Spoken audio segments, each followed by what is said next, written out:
자, 그러면 이번엔 정소영 세무사님께 여쭤볼게요. 지금 하면 좋을 2024년. 자, 이제 내년도 우리가 계획을 합시다. 그 팁을 조금 알려주십시오. 자, 일단은 2023년은 방금 말씀드렸던 것처럼 일주일밖에 안 남았는데 만약에 지금 시점에 누가 크게 환급금이 나오는 방법이 있다라고 말하면 엄청난 한정이 있는 거겠죠. 방금 연금세액공자처럼. 그래서 사실은 지금 하는 것들은 우리가 마지막으로 놓친 게 없는지 2중, 3중으로 체크하는 게 더 중요하다고 생각을 하고 24년 걸 대비하기 위해서는 올해 걸 제가 정산을 잘 해야겠죠. 그래서 내년에 어떻게 하겠다라는 계획을 지금 짜시면 내년엔 좀 더 도움이 되실 것 같습니다. 네, 그러면 예를 들면 우리가 빼먹기 쉬운 것, 까먹기 쉬운 게 뭐가 있을까요? 우리 뭐 현금 영수증을 발행을 해야 되는데 뭐 놓친 거 있죠. 네, 놓친 것들이 네. 분명 있을 거거든요. 그런 부분. 저는 얼마 전까지 현금 영수증을 쓰고 카페에서 휴대폰 번호를 입력하면 그게 알아서 연말 아, 그거 따로 등록해야 돼. 반영이 되는 줄 그게 알고 안 몇 되는 년째 아, 등록해야 돼. 몰라요, 잘. 그래서 저도 근데 그거를 5월에 알았어요. 인적사항으로 할까요? 휴대폰으로 할까요? 하면 휴대폰으로 휴대폰으로 하잖아. 알았어요. 근데 그걸 따로 국세청에 그 휴대폰으로 하는 거를 등록해놔야 받을 수 있어요. 저 그래서 5월에 그걸 보는데 현금 영수증이 하나도 안 뜨는 거예요, 홈택스에. 난 현금을 많이 쓰는데 그 휴대폰 번호 등록을 안 해놨구나. 큰일 날 뻔했어. 그거 정말 큰일 날 뻔했어. 맞아요. 빨리 하시려, 오늘 하세요. 그 외에도 우리가 인적 공제 중에 장애인 공제라고 인당 200만 원씩 추가로 해주는 공제가 있는데요. 그거는 이제 장애인법상 장애인뿐만 아니라 뭐 암 환자나 뇌출혈, 치매처럼 이렇게 중증 치료를 요하는 그런 환자들도 소득세법상 장애인으로 인정이 되는 경우가 있습니다. 그래서 병원에서 장애인 증명서를 받으시게 되면 추가로 200만 원 장애인 공제를 받으실 수가 있으니까요. 혹시나 그런 가족분들이 계시다면 꼭 챙기시는 게 좋겠습니다. 만약에 혹시 중고차를 구매하실 생각이 있으신 분들은 이번 주 내로, 일주일 내로 구매를 하시면 조금 더 공제는 가능하세요. 그래서 보통 차 사실 때 신용카드나 뭐 현금으로 사실 때는 현금 영수증을 받기 때문에 그렇게 사용하신 부분은 소득공제가 가능합니다. 대신에 신차는 안 되시고요.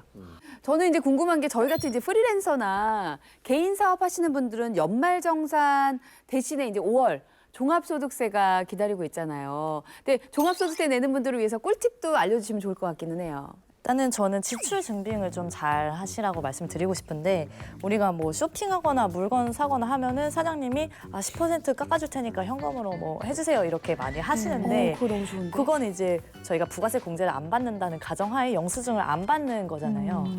그래서 나중에 저희가 소득세 신고할 때는 증빙이 없기 때문에 비용 처리를 아예 못 받는 경우가 있어요.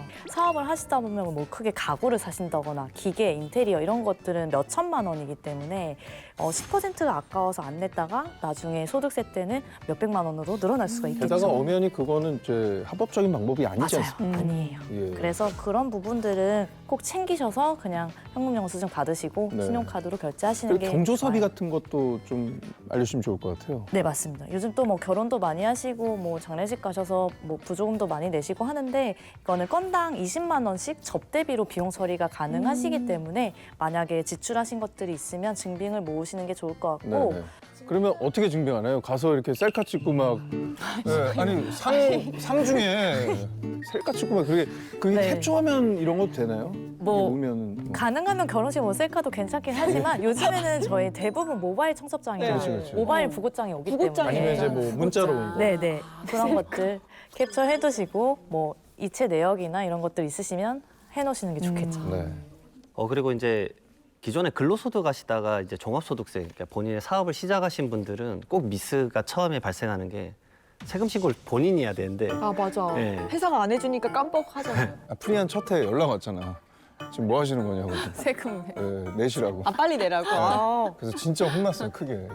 결국은 무신고를 하게 되면 가산세, 세금은 가산세가 무섭습니다. 예, 무신고하면 바로 가산세가 20%가 붙고 엄청 붙더라. 예, 납부불성실 가산세가 연마다 거의 8, 9%씩 붙기 때문에 네. 처음 사업하시는 분들은 좀 이것에 대해서 좀 종합소득세란 걸 내가 직접 하거나 아니면 세무사님에게 뭐 맡겨야 된다거나 이런 개념이 있어야 되고요. 그다음에 두 번째로는 근로소득을 벌다가 이제 방금 말씀하신 대로 한 6월에 이제 퇴사하셨고 그다음에 프리랜서를 하셨다 그러면 연말정산의 내역을 끌고 와서 합쳐서 계산해야 돼요. 그러니까 세금은 더 올라갈 거고요. 처음에 연말정산 기간은 이제 그 다음에 1월에서 2월 달에 이제 그때 공제받을 수 있는 서류들 전부 다 이제 제출해가지고 3월 초에 신고 및 납부 마쳐야 됩니다. 예, 예.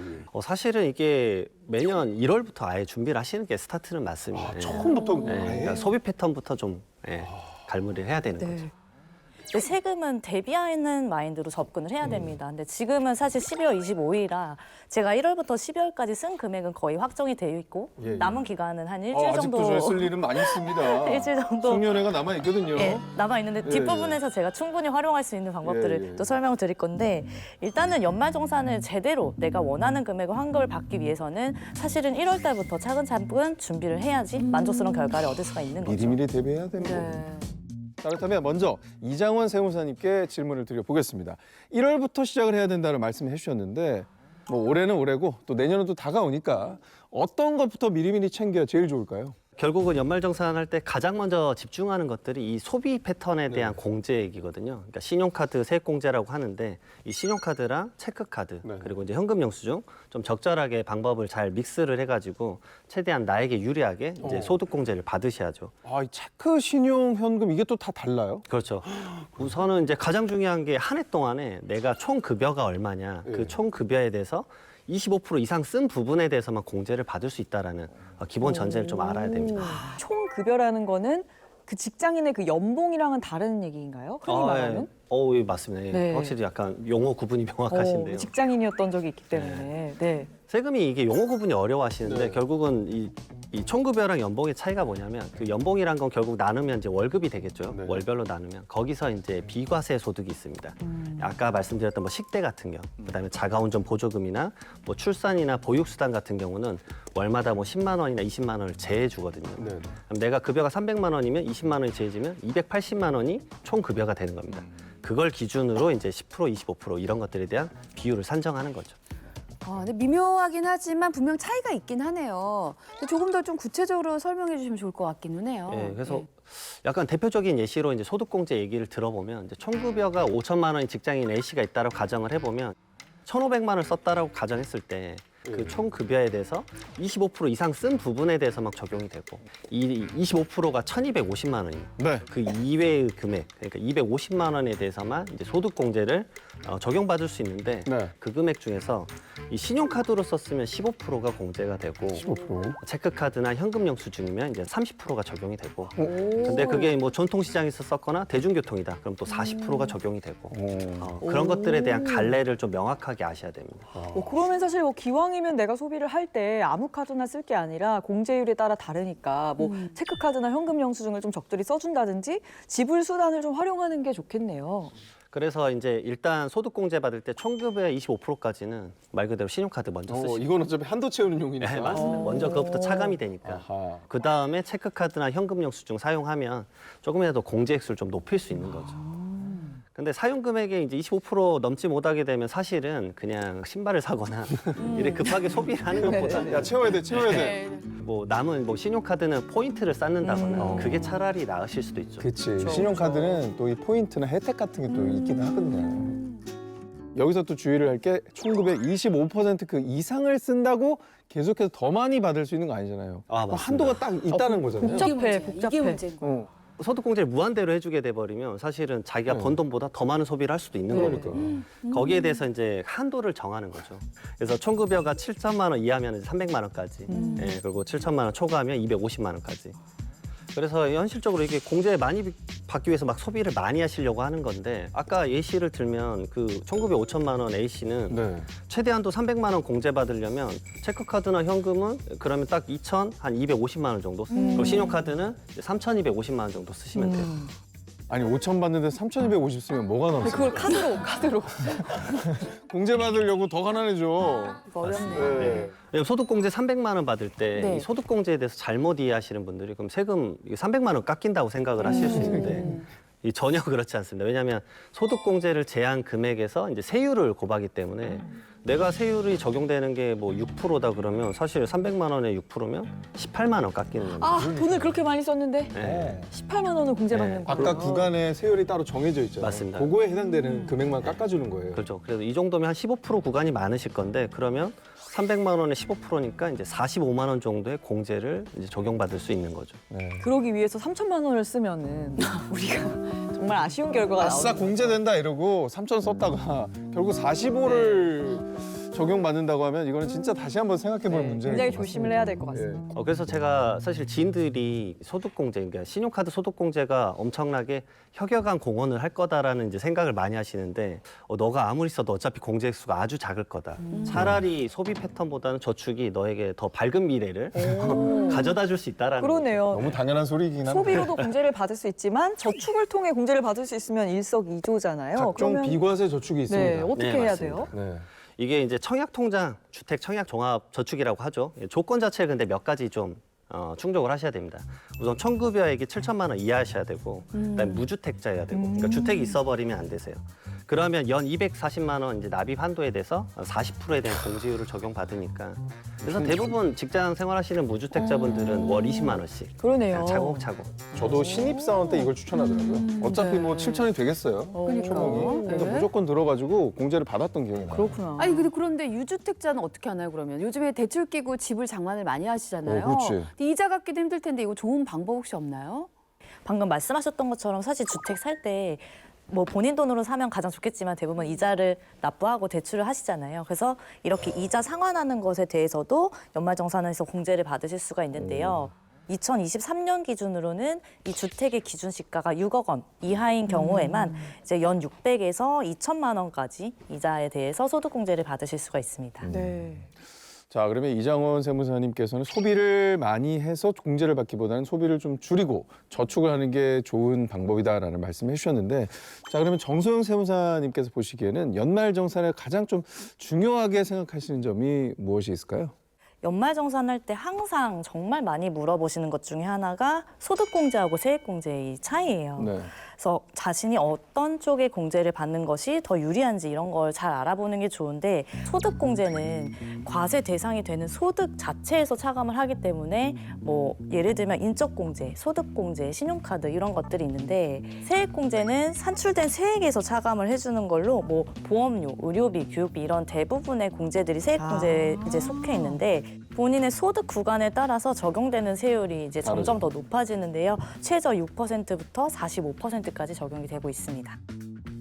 그러면 이제 많이 버는 만큼 또 많이 내는 구조인 셈인데, 확실히 소득이 많은 분들은 세금 단위부터 좀 다르고 좀 많이들 내시더라고요. 네. 그렇죠. 만약에 최고 구간에 속한다고 하면 100만 원만 벌어도 45%의 세금을 떼는 셈이기 때문에 이제 굉장히 중요합니다. 그래서 사실은 소득공제, 세액공제 둘 다 챙기는 게 중요하지만, 아까 말씀드렸던 뭐 45% 구간에 있는 분이다라고 하면 내 소득 자체를 줄이는 게 좋을 빼야지. 거고, 내가 6% 적용되는 뭐 조금 낮은 세율에 있다라고 하면 세액공제가 간혹 더 유리한 경우가 있습니다. 네, 똑똑한 연말정산을 준비하는 방법에 대해서 얘기를 나눠보고 있는데요. 자, 방송을 보시는 분들 중에 아직까지 이번 연말정산을 준비 못했다 하시는 분들도 계실 거거든요.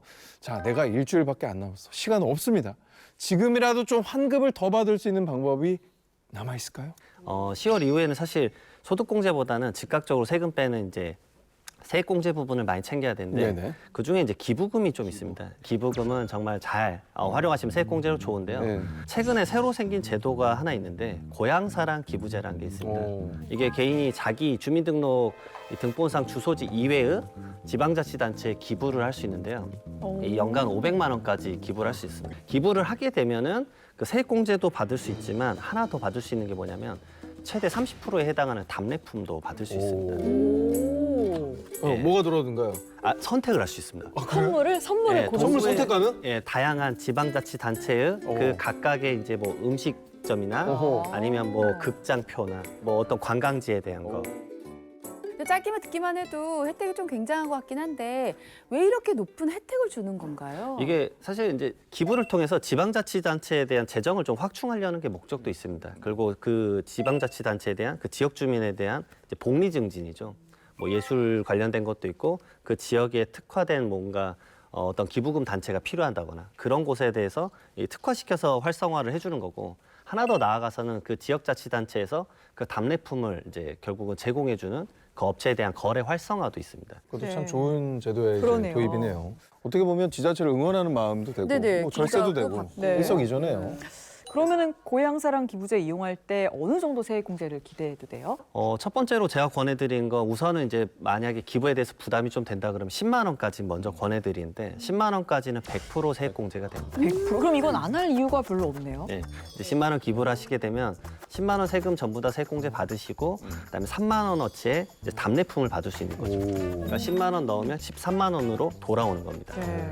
그리고 그 초과되는 금액에 대해서는 세액공제 액수가 이제 16.5%, 이제 지방소득세 포함해서 그 정도를 받을 수 있는 거죠. 근데 이제 약간 사업소득자는 좀 다르세요. 10만 원까지는 세액공제인데 이 필요경비로 이제 경비로 산입이 됩니다. 그것도 좋지. 네. 그것도 분모에서 빠지니까. 근데 연말에 좋은 마음으로 기부도 하고 뭐 세금 공제까지 받으면 일석이조일 것 같아요. 네, 물론 이제 현금이나 이렇게 기부하시는 것도 좋지만 꼭 금액적인 부분이 아니라 저희 뭐 보시면 아름다운 가게 같은 곳에 내가 못 쓰는 맞아요. 물건, 옷이나 가전 같은 걸 기부를 하면 기부금 영수증을 주시거든요. 예, 예. 그걸로도 세액 공제가 가능합니다. 저 엊그제 아름다운 가게에 50벌 정도를 보냈는데 11만 원 기부 영수증을 받았어요. 좋네요. 저희는 그거 매년 하고 있습니다. 저희가 한 달 동안 대청소를 실시해서 저희가 안 쓰는 물건들을 좋은 곳에 갖다 드리려고 합니다.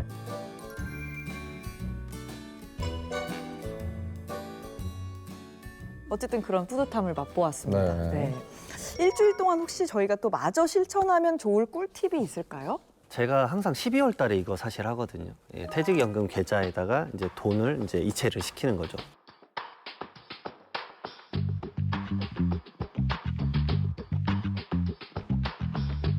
이건 시점에 상관없이 결국은 그 연도에만 이체를 시키면 바로 이제 이 세액공제를 받을 수 있기 때문에 연금저축 계좌에는 600만 원까지가 한도고요. 네. 연금저축 계좌랑 플러스 퇴직연금 계좌까지 하면은 최대 900만 원까지 연말정산 세액공제까지 좀 해주는 거죠. 네. 말 그대로 퇴직 이후에 사실은 갑자기 이제 소득이 확 줄어듦으로 인해서 그것에 대한 안전장치의 목적이기 때문에 바로 좀 돈을 바로 빼거나 그런 것들을 못하는 경우도 아, 돈을 있습니다. 바로 못 빼는구나. 네. 중도 해지하면 결국 방금 받았던 이제 세금들 전부 다 토해내야 아, 토해내야 돼요. 빼면 안 되는구나. 예, 이게 55세 이상부터 수령이 가능하기 때문에 아? 이런 거 생각하셔야 됩니다. 아, 안 당장 눈앞에 그러니까요. 세금에 눈이 멀어가지고 900만 원 잔돈이 넣었다가 묶이는 상황이 될 수 있습니다. 55세까지.